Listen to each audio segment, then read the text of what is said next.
and thank you so much for your willingness to help us take care of the Crocker Farm School Garden. This short video will help orient you to the space and support you in taking care of our school garden this summer.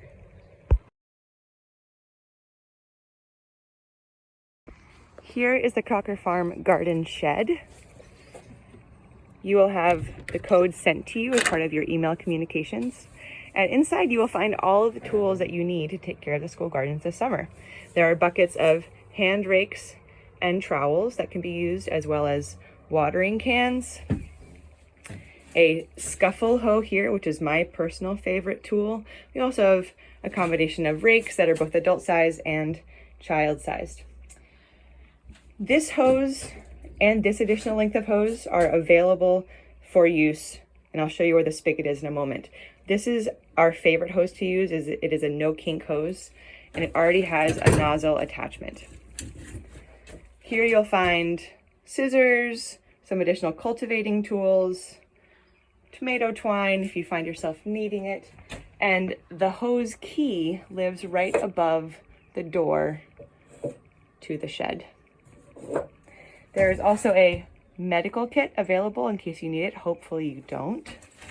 And a trash can underneath the hose. In case you find any litter in the school garden, I will periodically be emptying out that trash can.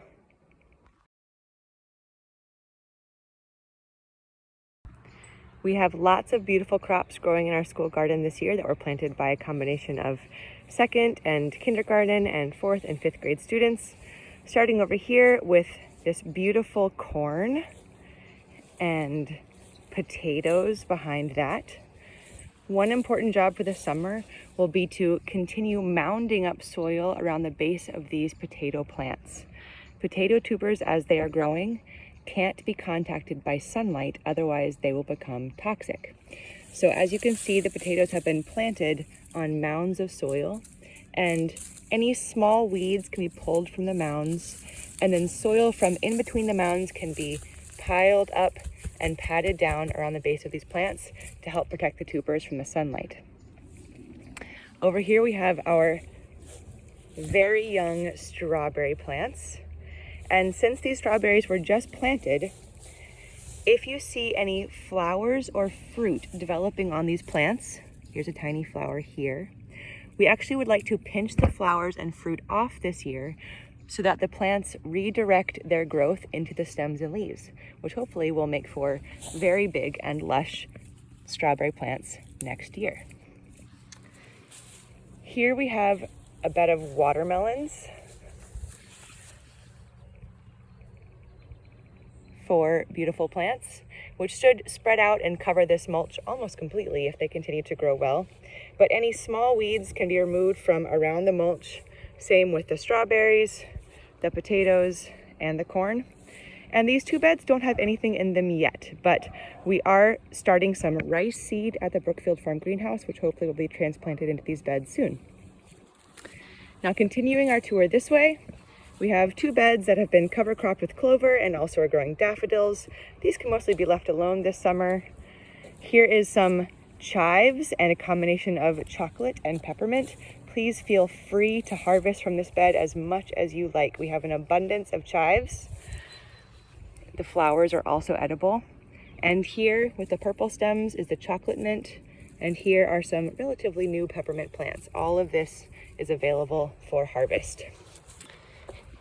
Here we have a bed of more corn and some Nicaraguan red beans, which hopefully will start vining up and climbing the corn plants. So if you see these plants starting to climb, feel free to direct them around the corn and hopefully they will grow up together. And this bed has just been seeded to sugar snap peas. So some peas seeds may be popping up through the straw, but any other plants can get pulled other than these two daffodil bulbs right there. Earlier this year, we had a nest of baby bunnies in this bed in the corner. It's well marked. We think the bunnies are gone, but for the time being, we're going to leave this bed alone just in case they're still using this space. This bed was seeded to lemon balm by some kindergarten students, but we don't think anything germinated, so we'll probably be planting something else in this space later this summer. This bed was just seeded to wheat, It's not marked yet, but there will be a sign labeling it as wheat in this corner. And you should see some tiny plants that look like grass coming up soon. If there's anything in here that looks like not grass, go ahead and pull it, please. And here we have a flower bed of zinnias and marigolds. Here are the marigolds, and here are the zinnia flowers. This bed has a combination of seeds that were started by first graders. We have a tomato plant here, and mostly in this bed are okra plants, which are these beautiful plants here. The okra will be fruiting this summer, as will the tomato plants. So if you are here and you see ripe okra or tomatoes, please feel free to harvest. Here's a bed of young herbs and flowers. We have some marigolds, some sage, and oregano, and a few other flowers popping up, as well as the Arctic kiwi, which is vining up our trellises. It is unlikely that this plant will fruit this summer, but if you're here and you see some soft fruits, you're welcome to try one. Now continuing this way, we have a bed of blueberries here and gooseberries here. Both of these plants were just planted this year by 5th grade students, and we're gonna leave those be for now, hoping that the plant will redirect all of its energy into additional growth. But please do weed around these plants, and all of those will need lots and lots of water this summer. Now our last grouping of beds over here has a big mixture of things, including this bed, which has more flowers, some volunteer dill, which you are welcome to pick. Please feel free to help yourself to dill. Another tomato plant, some corn, some cilantro, which again, you're welcome to pick some of, some more beans, and some zinnia flowers in this bed as well. I think there's also maybe one little bean plant growing as well. The beans are being grown for dried beans, so please do not harvest the beans.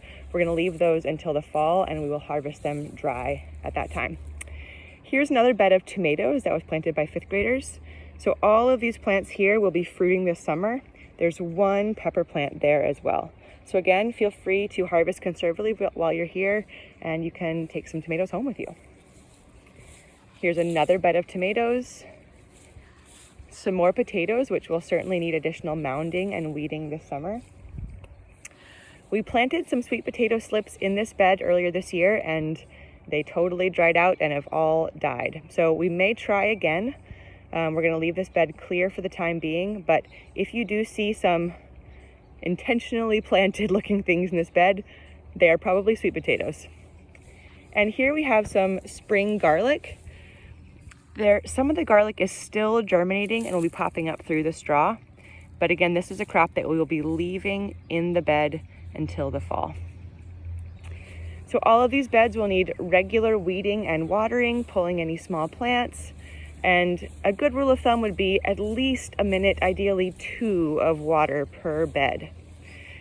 Now over here, we have this beautiful perennial pollinator garden that was just installed by a Crocker Farm teacher who retired this year. If you are willing, it will be wonderful to also give this garden a little bit of water and to be pulling any small weeds that you see popping up in the pathways or in the garden beds.